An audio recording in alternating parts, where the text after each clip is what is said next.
You see that perfect deep hole on your fish finder. Your heart starts pumping. You're sure it's the winter jackpot, the place where every big bream in the lake is hiding. But what if I told you that 90% of the time you're just staring at an empty, underwater desert?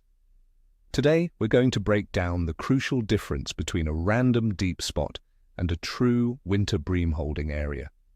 By the end of this video, you'll know exactly what to look for, and you'll stop wasting hours on unproductive ice. The reason so many anglers go home empty-handed has nothing to do with luck, and everything to do with a few simple, overlooked details that we're about to expose. So let me know in the comments right now, what's the first thing you look for when you're searching for winter bream? Let's be honest, winter fishing is a tough game. The days are short, the conditions can be brutal, and your time on the ice is precious. Wasting an entire day sitting over a lifeless spot is one of the biggest frustrations an angler can face. For generations, the common wisdom has been simple: find the deepest hole in the lake, and you'll find the fish. This advice is repeated at bait shops and in old fishing magazines. It seems to make sense on the surface. Fish are cold-blooded, so they seek the most stable and warmest water, which is often at the bottom of a deep basin, right around 4 degrees Celsius or 39 degrees Fahrenheit. But this is a massive oversimplification. It's a relic from a time before we had detailed digital maps, sensitive sonar, and underwater cameras that show us the whole picture. That deep hole theory is the reason so many people are fishing in the wrong place year after year. Let's start with the allure of that deepest hole. When you look at a paper map or a basic lake chart, that dark blue spot is like a giant X marking the treasure. It's a definite, easy-to-find landmark. In a world of subtle breaks and underwater features, the deepest hole is a simple, concrete target. It's an easy plan for the day. Drive out, find the middle of the basin, drill, and fish. It gives us a sense of confidence, a feeling that we've used logic to put ourselves in the best possible position. It feels professional, like we've cracked the code. This is a powerful psychological pull, but it's the first step into a well-laid trap. It leads us to focus on a single, simple number, depth, instead of the complex environment that fish actually need to survive the winter. And that leads to the first major mistake, assuming that depth equals fish. It's a logical leap, but a flawed one. Yes, bream and other fish will seek deeper water in winter for thermal stability. But they don't just blindly swim to the deepest point and sit there for 4 months. They are still living creatures that need 3 things: safety, oxygen, and food. A deep hole might offer one of those things, stable temperature, but it often fails to provide the other 2. Think of it like a human choosing a place to live. You wouldn't choose to live in an empty concrete bunker just because the temperature is stable. You need access to a grocery store, a safe neighborhood, and things to do. For fish, it's the exact same principle. Depth is just one ingredient in a much more complex recipe for a wintering location. So what does that empty bunker look like underwater? We call it a featureless bowl. Imagine a perfectly smooth, round basin with a soft, mucky bottom. This is the classic deep hole on many lakes. From the surface, on your sonar, it looks perfect. It's 25 feet deep while everything around it is 15. But when you get a camera down there, you see the reality. It's a biological desert. The soft mud doesn't support the kind of insect life that bream feed on. There are no rocks, no logs, no weeds, and no drop-offs to provide cover or ambush points. A fish sitting in the middle of this bowl is exposed and vulnerable. It's like standing in the middle of an empty parking lot. True wintering spots are not empty, they are furnished. This empty bowl is one of the most common spots where anglers waste their time. Now let's talk about something you can't see on your flasher: oxygen. This is a huge factor, especially in late winter under heavy snow and ice cover. Deep, stagnant basins with a lot of decaying organic matter on the bottom can become anoxic, meaning they have very little or no dissolved oxygen. The decomposition process on the lakebed consumes oxygen. Without sunlight for photosynthesis from aquatic plants, and without wind to mix the water, The oxygen levels in these deep holes can plummet. Fish simply cannot survive there. You might drill a hole and mark what you think are fish, but they could be dying or already dead. More likely, the fish are smart enough to have left the area completely, pushing up onto shallower flats or suspending over the basin in a more oxygen-rich layer of water. Fishing the bottom of an anoxic hole is like casting your line into a vacuum. This brings us to the temperature trap. We all know that water is densest at 4 degrees Celsius or 39 degrees Fahrenheit. This water sinks to the bottom, creating a stable, warm layer for fish. This is a fundamental truth of limnology. However, fish won't choose to sit in water that is slowly suffocating them, even if it is the warmest option.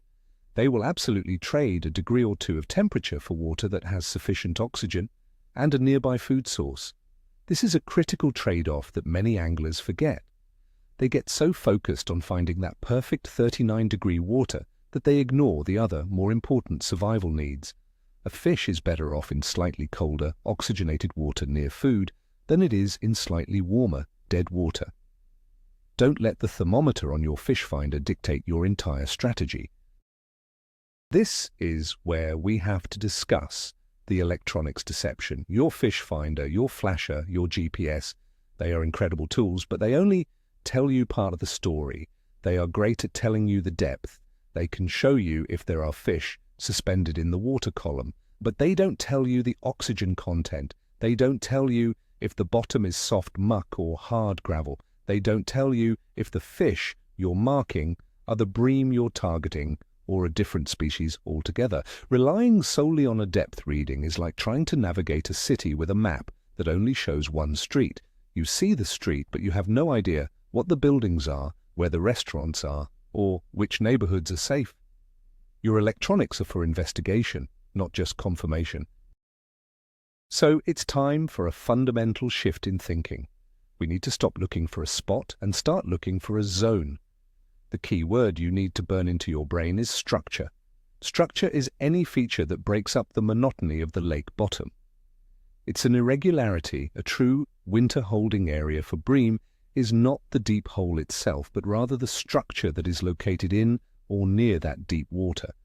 Think of the deep basin as the main neighborhood, but the bream live in specific houses within that neighborhood. Our job is not to just find the neighborhood, it's to find the exact addresses where the fish are holding. These addresses are defined by structure, and that's what we'll spend the rest of our time breaking down.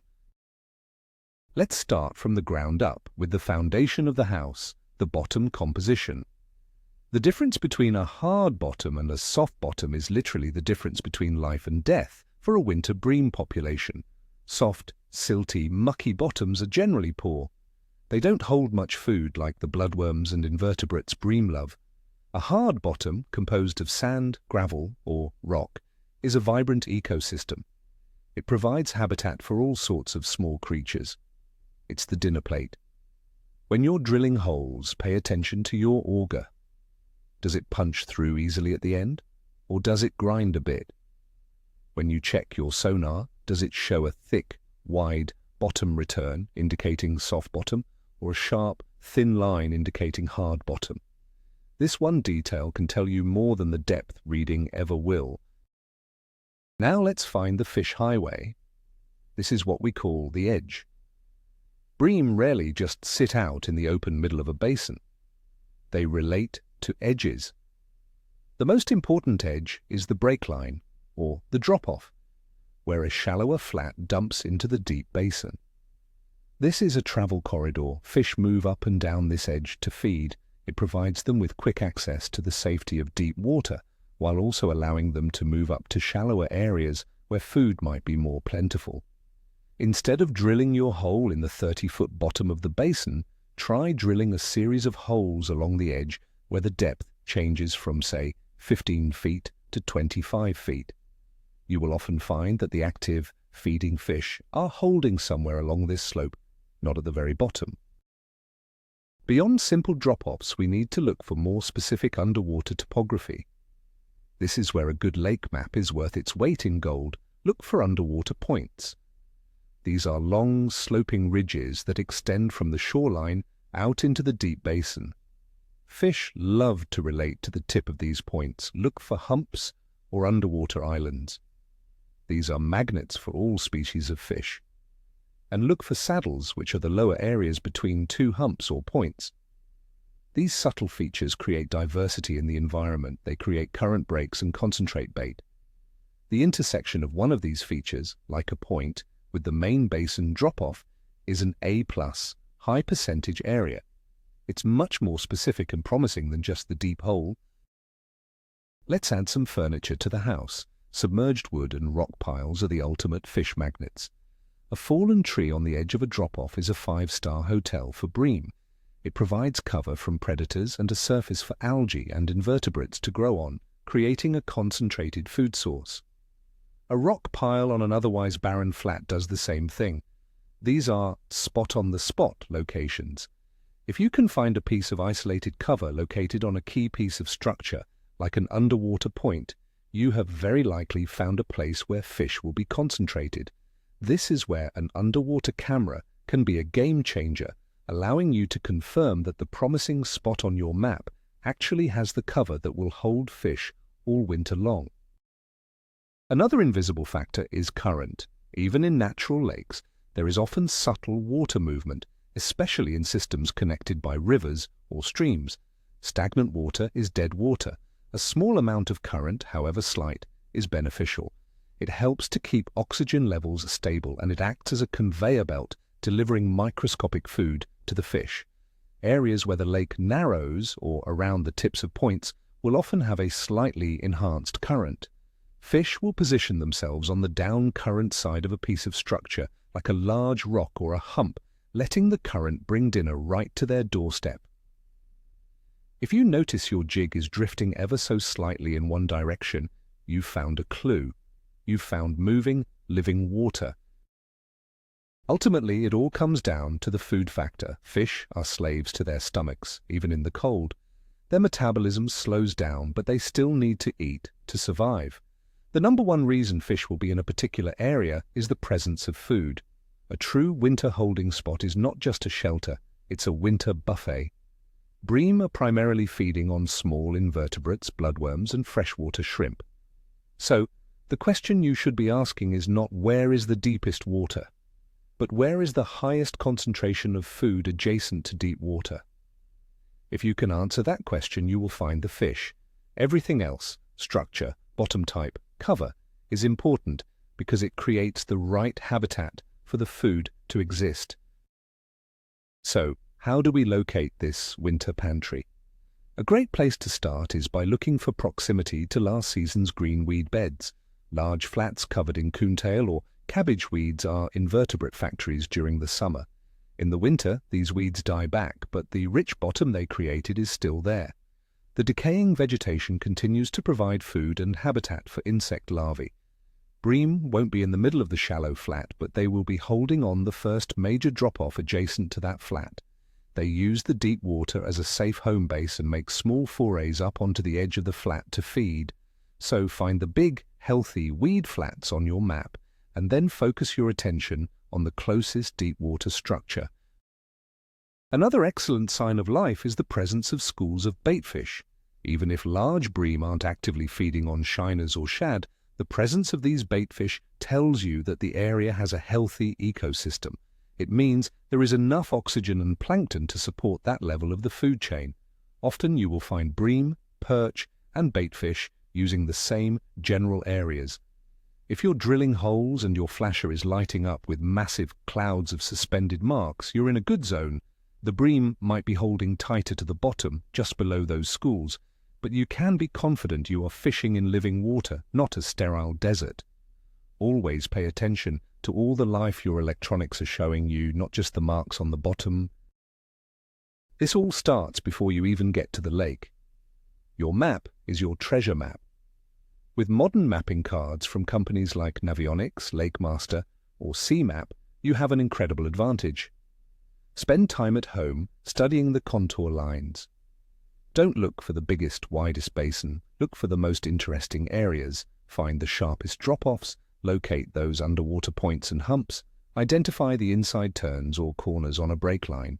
Mark 10 to 15 potential spots before you even leave the house.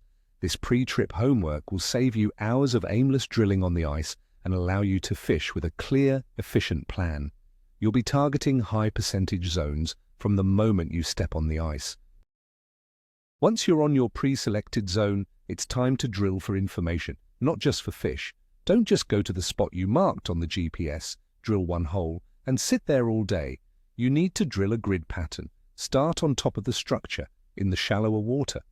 Drill a line of holes down the break line, and drill a few out in the basin. This tells you the whole story. You can check the depth at each hole to confirm the structure. You can use your sonar in each hole to check for fish and read the bottom composition. This process might take 30 minutes, but it allows you to precisely pinpoint where the fish are holding on that structure on that particular day. One person drilling 20 holes and checking them quickly will always outfish the person sitting stubbornly over one unproductive hole. Now it's time to bring out the truth detector.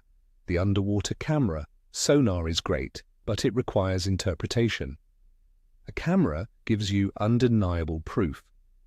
Lower it down a hole on the edge of the drop-off. Do you see rocks and gravel?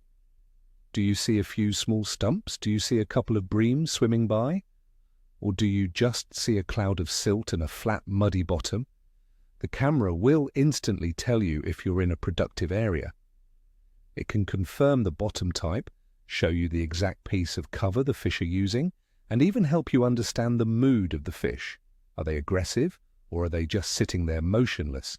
It's the most powerful tool for turning a good theory into a confirmed fish-holding spot. Using these tools, you'll also learn to interpret the signs and tell the difference between active fish and inactive, suspended fish. Sometimes you'll mark a ton of fish in the middle of a basin, but you can't get a single one to bite. These are often fish that are in a neutral or negative mood. They're just resting in a state of low metabolism. The active, catchable fish are the ones you'll find relating tightly to the bottom on a piece of structure. They might be in smaller groups, but these are the fish that are positioned to feed.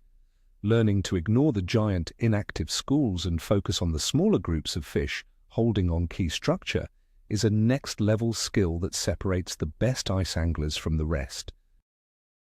Let's put it all together in a real-world example. We get to a lake. The map shows a large 30-foot basin. The beginner angler heads right for the middle, drills 2 holes and starts fishing. We, on the other hand, looked at the map beforehand. We noticed a long underwater point that drops into that basin on the north side. The edge of the point goes from 12 feet down to 22 feet very quickly. We start by drilling a line of holes right on that drop-off. Our sonar shows a hard bottom return. On the third hole, we mark a small group of fish right on the bottom in 18 feet of water. We drop the camera and see a gravel bottom with a small log. That's it. That's the spot. We're fishing within 100 yards of the beginner in the middle of the basin, but we are on a completely different planet. That is the difference between fishing a random hole and fishing a strategic, high-percentage winter bream spot.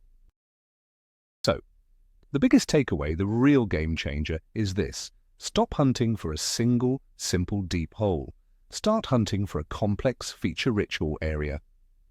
The moment that will change your winter fishing forever is when you realize that the deepest point on the map is often just the barren, empty center of a much richer neighborhood.